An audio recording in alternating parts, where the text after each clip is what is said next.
You wake before sunrise, but today the camp does not return to its usual rhythm. Hides are rolled, tools are tied together. A child is lifted onto someone's hip, the fire is allowed to die.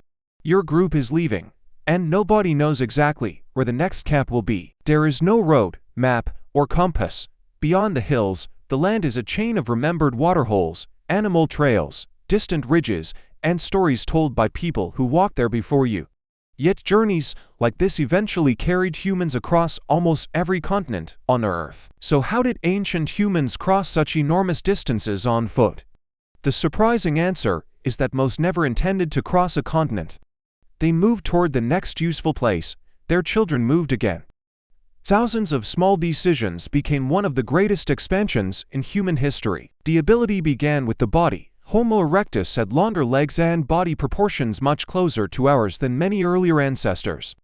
A nearly 1.9 million-year-old thigh bone from Koobi Fora in Kenya shows a leg built for longer strides and more efficient movement across open ground.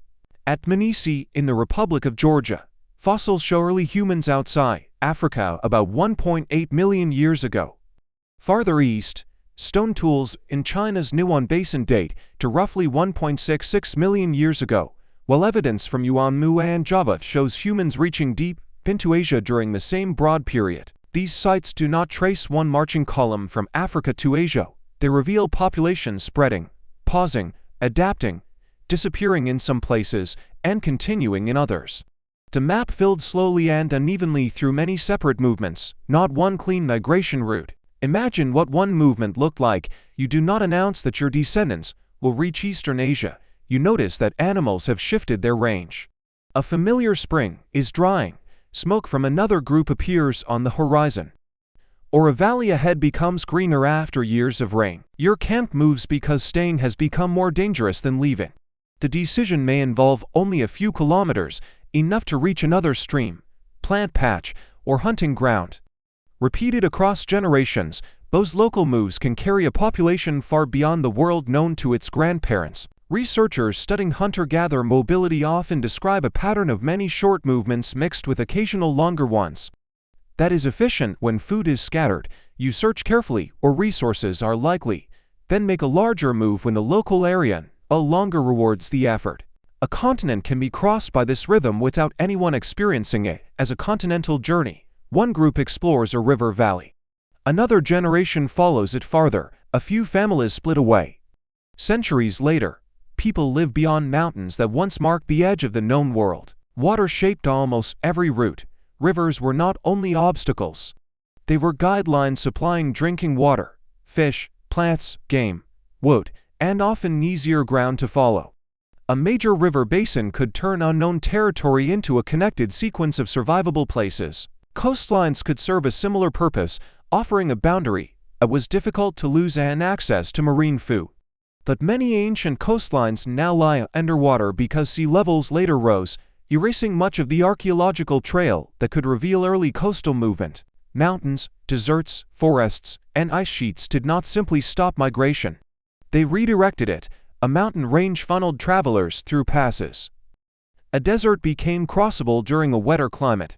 A northern region opened when animals moved in, then closed again when conditions changed. Climate models suggest routes out of Africa, or not permanently open. Rainfall created temporary corridors through northeastern Africa and Arabia, followed by dry intervals when the same paths became far more dangerous. A route that defeated one generation could become a chain of grasslands and water for another. Ancient people did not need to understand global climate. They only needed to recognize that animals were moving, plants were returning, and the land ahead no longer looked empty. Migration often followed opportunity rather than a destination. Imagine thousands of kilometers away. But how did you navigate without a drawn map?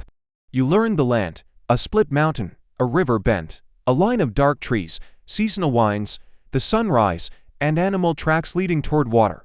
Familiar stars may also have helped preserve direction, though exactly how ancient groups used them is rarely recoverable. The most important map may have been other people. Knowledge moved through meetings, marriages, visiting relatives, and exchanges of stone or shells. A stranger could describe a spring beyond a ridge. A relative could warn that a valley was frozen, burned, occupied, or empty. Your group carried a living database. Elders remembered droughts, hunters remembered crossings. Gatherers knew which plants appeared first after rain, children learned routes by walking them. The landscape was stored in many minds, so losing one person did not always mean losing the way. Movement required harsh decisions about possessions. There was no wagon and usually no pack animal, everything had to be carried. Portable tools could be repaired or remade near a new camp, while carried food was limited by weight and spoilage. You survived not by ignoring the landscape, but by reading it. Children did not remain behind. At White Sands in New Mexico, an Ice Age trackway preserves a person walking nearly a mile while carrying a toddler, occasionally setting the child down. The slipping prints make vast migration intimate. One tired traveler, one small child, and wet ground. Research now shows humans were present in the White Sands region at least 23,000 years ago. They shared that landscape with mammoths, ground sloths, and dangerous Ice Age predators. Their preserved tracks record daily movement more vividly than any ancient map could. Those prints also challenge the image of migration as a line of powerful male hunters. A moving population included children, adolescents, pregnant people, injured bodies, skilled elders, and everyone needed to keep a community alive. The pace of travel was the pace the group could sustain. Mobility did not mean wandering randomly every morning. A sheltered valley might become home for a season or years. Camps belonged to a wider territory, and people could return when animals, plants, weather, or social obligations made a familiar place useful again. During the Ice Age, lower sea levels exposed Beringia, the broad region connecting Siberia and Alaska. It was not a narrow bridge on a classroom map, but a living landscape. Groups moving through it eventually entered the Americas, although researchers still debate the timing and the importance of inland and coastal routes. Again, this was not one expedition, it was a long sequence of advances, pauses, retreats, separations, and adaptations. The same principle shaped movement across Sahul. Reaching it required sea crossings, but exploring the joint Ice Age lands of Australia and New Guinea still depended largely on travel by foot. Recent landscape models suggest that rivers, lakes, terrain, rainfall, and scattered food could produce frequent short moves and rarer long ones. The successful routes were not necessarily straight. They linked places where human life could continue. That is the central secret. Ancient humans did not conquer distance by ignoring their needs.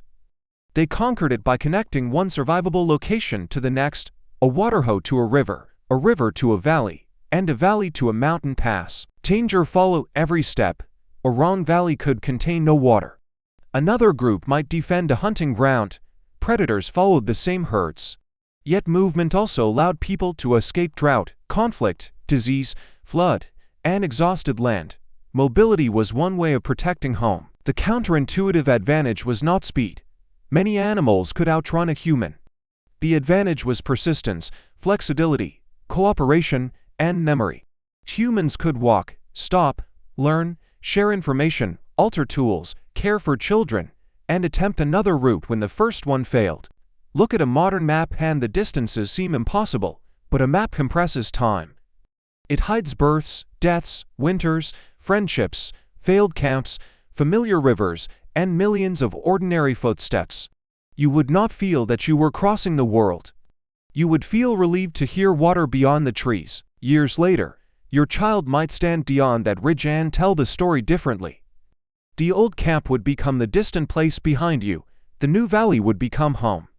Then another dry season would arrive, the hides would be rolled, and the journey would begin again. Ancient humans crossed continents without roads, vehicles, or a master plan. They turned survival knowledge into movement, one camp, one river, and one generation at a time. The world was not crossed in one heroic march.